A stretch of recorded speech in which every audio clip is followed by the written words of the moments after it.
প্রত্যেকটা মানুষের কাছে যে আমাদের নেতা বিএনপির সম্মানিত ভারপ্রাপ্ত চেয়ারম্যান জনাব তারেক রহমানের রাষ্ট্র কাঠামো মেরামতের 31 দফার যে লক্ষ্য এবং উদ্দেশ্য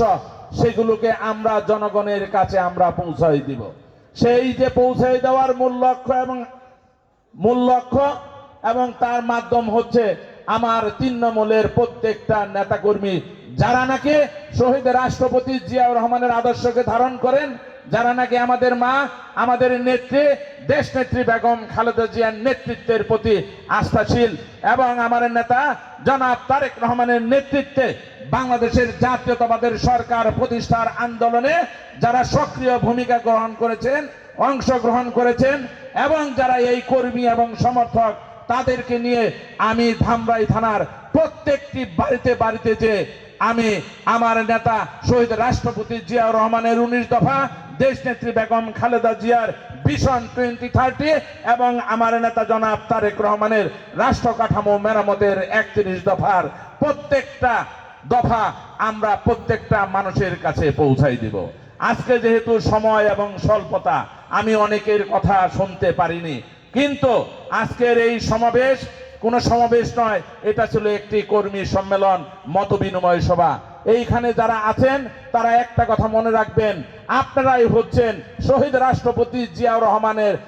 একজন আদর্শের সৈনিক, আপনারাই হচ্ছে তৃণমূলের নেতা কর্মী, আপনারাই হচ্ছেন প্রকৃত নেতা যারা কখনো কোনোদিন এমপি, ইউনিয়ন পরিষদের চেয়ারম্যান, মেম্বার বা কোনো পদের জন্য দলকে কখনো কোনোদিন বিপদের সম্মুখীন করেন নাই। আপনারাই হচ্ছে আমাদের একমাত্র শক্তি যারা নাকি সব সময় শহীদ জিয়ার আদর্শকে ধারণ করে আপনারা সব সময় পতিত স্বৈরাচারের বিরুদ্ধে অনাস্থা জ্ঞাপন করেছেন। আপনারা তো সেই শক্তি যারা আমার নেত্রী, আমার মা দেশ নেত্রী বেগম খালেদা জিয়ার আহ্বানে সাড়া দিয়ে আপনারা সব সময় বিনামূল্যের সরকারকে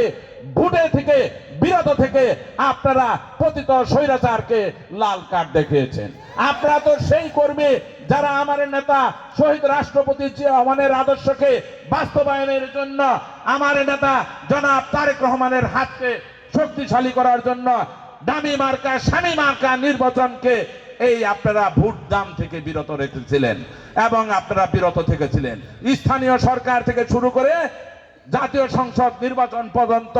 আমি মনে করি এবং আমার নেতা জনাব তারেক রহমান মনে করেন বিএনপির শক্তি হচ্ছে তৃণমূল। সেই শক্তির উপর ভিত্তি করেই ইনশাআল্লাহ আগামীতে বাংলাদেশ জাতীয়তাবাদী দলের যে জয় হবে, জাতীয়তাবাদী সরকার প্রতিষ্ঠিত হবে, সেটা হবে আপনাদের মাধ্যমে। অতএব আপনাদের সাথে আমাদের যে সেতু বন্ধন সেটাকে মজবুত করার জন্য, দৃঢ় করার জন্য আজকের এই কর্মী সমাবেশ। এইটা কোনো গতানুগতিক কোনো সমাবেশ নয়। এবং যারা আজকের এই বক্তব্যের মধ্যে বলেছেন যে কোনো জায়গায় আমি ডাকলে পরেই কর্মী সভা সমাবেশ হয়ে যায়, তাদেরকে আমি বলবো আমি মুরাদ দীর্ঘদিন 30-32 বছর ধামরাইতে ছাত্র দলের কলেজ শাখার সভাপতি থেকে শুরু করে জেলা এবং সেন্ট্রালের বিভিন্ন পদ পদবি নিয়ে কখনো কোনোদিন আমি অহংকার করিনি। এবং আমি আজকের দিন পর্যন্ত এই মাগরিবের সময় শত শত হাজার হাজার নেতা কর্মীকে সাক্ষী রেখে বলতে পারি এমপি হব কি হব না জানি না, এমপি বানাবে দল, নেতা বানাবে আমার নেতা জনাব তারেক রহমান, তার নেতৃত্বে ধামরাইতে আমি শহীদ জিয়ার আদর্শকে ইনশাআল্লাহ প্রতিষ্ঠিত করব। ধামরাইতে আমি বাংলাদেশের মধ্যে রোল মডেল হিসেবে ধামরাই উপজেলা বিএনপি এবং অঙ্গ সংগঠনকে আমি শক্তিশালী একটি মজবুত জায়গায় আমি দাঁড় করাবো। আমার ব্যক্তিগতভাবে আমার পরিবার থেকে কেউ কখনো কোনোদিন রাজনীতি করবে না, তারা কেউ কখনো কোনোদিন উপজেলা চেয়ারম্যান, ইউনিয়ন পরিষদের চেয়ারম্যান বা কোন রকম পদ পদবি নিয়ে আমার পরিবার থেকে রাজনীতি করবে না। আমি স্পষ্ট ভাষায় বলছি, ধামরাইয়ের জনগণের আস্থা এবং ভালোবাসা এবং বিশ্বাস নিয়ে আমি ধামরাইতে রাজনীতি যেভাবে অতীতে করেছি ঠিক তেমনি ভাবেও ইনশাআল্লাহ আপনাদের সন্তান, আপনাদের ভাই আগামী দিনেও ধামরাইতে শহীদ জিয়ার আদর্শ, দেশ নেত্রী বেগম খালেদা জিয়ার নেতৃত্ব এবং আমার নেতা জনাব তারেক রহমানের হাতকে শক্তিশালী করার জন্য যত ধরনের ত্যাগ, যত ধরনের আমার নিচু হতে হয়, সবকিছুকে করে আমি মৃত্যুকে আলিঙ্গন করে যেভাবে আন্দোলন করেছি, সংগ্রাম করেছি, ঠিক একইভাবে আমি ধামরাইতে আমি বিএনপিকে প্রতিষ্ঠিত করব, বিএনপিকে প্রতিষ্ঠিত করব। এইখানে কে নমিশন পাবে আর কে নমিশন পাবে না সেটা নিয়ে মুরাদ কখনো কোনোদিন বিচলিত ছিল না, বিচলিত থাকবে না। কারণ আমি একটা কথা বিশ্বাস করি, আমি যদি দলের জন্য কাজ করি, আমি যদি শহীদ জিয়ার আদর্শকে ধারণ করি, আমি যদি আমার মা আমার নেত্রী দেশনেত্রী বেগম খালেদা জিয়ার নেতৃত্বের পক্ষে যদি আমি আপোষহীন থাকি, আমি যদি আমার নেতা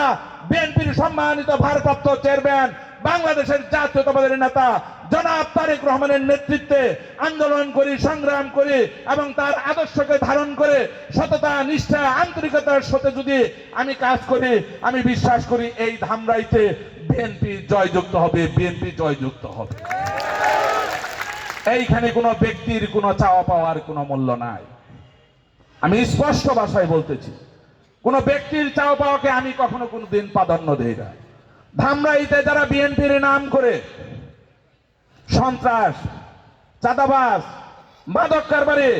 ভূমি দখল, অন্যায় অবিচারের সাথে সম্পৃক্ত আছে, তাদেরকে আমি বলবো আপনারা দয়া করে বিরত থাকেন। আপনারা একটা কথা ভুলে গেছেন, নেত্রী